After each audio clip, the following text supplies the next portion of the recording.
তো বরাবরের মতো আমি আজকেও বলতে চাই যে অত্যন্ত ব্যক্তিগত হৃদয় নিয়ে আজকেও আপনাদের সামনে উপস্থিত হয়েছি।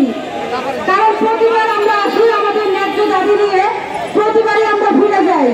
কিন্তু আজকে অত্যন্ত আনন্দের সাথে বলতে চাচ্ছি, আজকে আমাদের সাথে আমাদের মাননীয় যে সকল ব্যক্তিবর্গরা এসেছেন, আমাদের আওয়ামী লীগের যে নেতাগণ এসেছেন, আমাদের গোলাম রব্বানী ভাই সহ আরো অন্যান্য সকলকে জানাই আসসালামু আলাইকুম।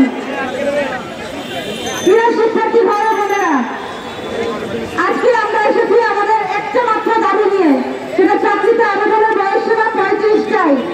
আমাদের এই দাবি নিয়ে আমরা দীর্ঘদিন ধরে লড়াই করে যাচ্ছি, সংগ্রাম করে যাচ্ছি।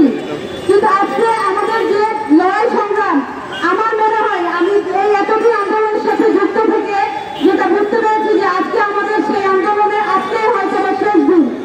কারণ আমরা জানি যে এখন আমাদের সাথে পুরো ছাত্র সমাজ, আমাদের সাথে পুরো অভিভাবক সমাজ, আমাদের সাথে পুরো সরকার আমাদের সাথে আছে।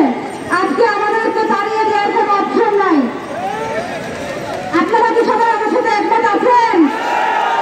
দেখেন, যেখানে আমাদের মাননীয় শিক্ষামন্ত্রী সুপারিশ করেছেন, যেখানে আমাদের মাননীয় জনপ্রশাসন মন্ত্রী বলেছেন যে তারা বিষয়টা নিয়ে কথা বলছেন, সেখানে কি আমরা আজকে পজিটিভ আশা করতে পারি না?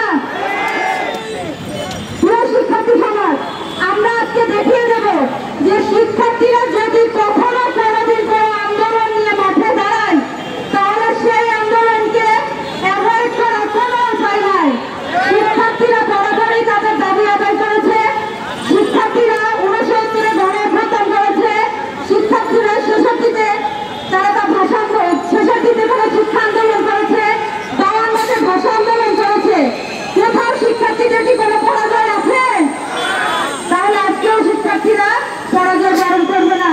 আজকে 2024 সালে দাঁড়িয়ে আমরা আবার দেখাই দেব যে চাকরিতে আবেদনের বয়স সীমা বৃদ্ধি করার জন্য আমাদের অস্তিত্বের যে লড়াই আমরা নেমেছি, সেই লড়াইকে আমরা আজকে জয়ী হব। আপনাদের কি সমর্থন আছে? আপনারা সবাই সাড়া দেন। আপনাদের কি সমর্থন আছে? আপনারা কি আজকে দাবি আদায় করে তবেই ফিরবেন? আমরা এতদিন ধরে যে